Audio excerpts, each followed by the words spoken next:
ભજનદાસ બાપાએ એક સેવકને એટલું કીધું કે બાબા 4-5 રકેબી ચા બનાવો ને.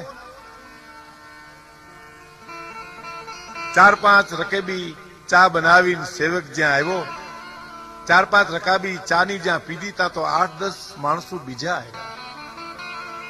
બાપાએ કીધું કે ભાઈ બધાને ચા આપો.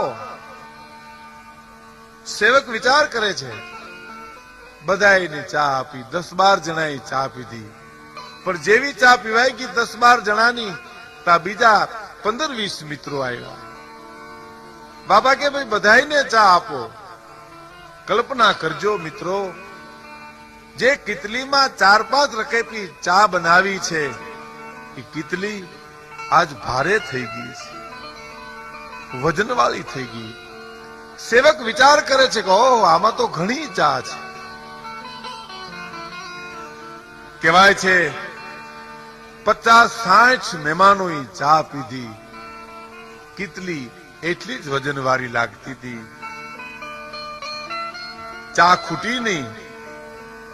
આજ પણ એ કિતલી મોજૂદ છે. દર્શન કરવા આવનાર યાત્રિકો માટે, દર્શન માટે રાખી છે. અનેક પરચા